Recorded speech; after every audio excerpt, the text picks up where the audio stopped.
আটক করার পরে পরবর্তীতে বিজিবিকে জানানো হলে যেহেতু তার আস্তানাটি বর্ডারের অতি সন্নিকটে অবস্থিত, যার ফলে আমরা বিজিবির আমাদের টহলের মাধ্যমে এবং আমাদের দলের মাধ্যমে এবং আমাদের ইনফরমেশনের মাধ্যমে তার আস্তানায় হানা দেই তাকে নিয়ে, এবং তার বিভিন্ন রকম মালামাল আমরা জব্দ করি। তার মধ্যে আছে 4টি মোটরসাইকেল, 8 কেজি গাঁজা, 3টি বল্লম, 1টি রামদা, 1টি হকি স্টিক, এবং তার ব্যবহৃত প্রতিদিন রাত্রেবেলা তার ওখানে যে আসর বস্তু মদের আসর, সেই আসরে ব্যবহৃত মদের বোতল, ফেন্সিডিল এবং এগুলো আপনাদের সামনে উপস্থাপন করা হবে।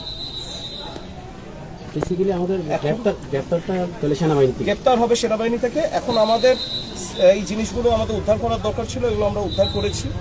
উদ্ধার করে এখন আমরা সেনাবাহিনীর হাতে দিয়ে দিব। সেনাবাহিনী পরবর্তী কার্যক্রম করে তাদেরকে থানায় জমা দেওয়া এবং অন্যান্য কার্যক্রমগুলো তারা আইনি পদক্ষেপগুলো গ্রহণ করবে।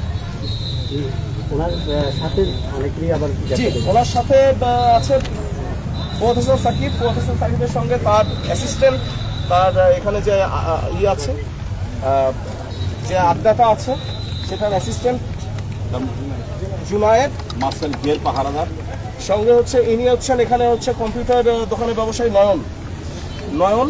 উনি হচ্ছে এখানে হচ্ছে সিসিটিভি ক্যামেরা স্থাপন করতো। এখানে যে কোনো প্রকার আইন শৃঙ্খলা বাহিনীর মুভমেন্ট সাকিবকে অতি দ্রুততার সঙ্গে মানে প্রদান করতেন নয়ন। এবং আপনার নামটা জাবেদ সাহেব, ওনার হচ্ছে এখানে ইন্টারনেট এবং হচ্ছে ডিশের লাইনের দোকান আছে। উনিও এই সিসিটিভি ক্যামেরা স্থাপনের মাধ্যমে সাকিবকে আইন শৃঙ্খলা বাহিনীর মুভমেন্টের সংবাদগুলো প্রদান করতেন। ঠিক আছে, যার ফলে যখনই কোনো আইন শৃঙ্খলা বাহিনীর সদস্যরা এখানে আসতো তখন সাকিব অ্যালার্ট হয়ে যেত এবং সাকিবকে অত্র এলাকায় পাওয়া যেত না। তো যার ফলে তাদেরকেও করা হয়েছে। তাদের মোবাইলে সে প্রমাণগুলো আছে, এগুলো আমি বাংলাদেশ সেনাবাহিনীর সদস্যদের কাছে হ্যান্ডওভার করছি এবং এগুলোর মাধ্যমেও তাদের বিরুদ্ধে আইনানুগ ব্যবস্থা গ্রহণ করা হবে।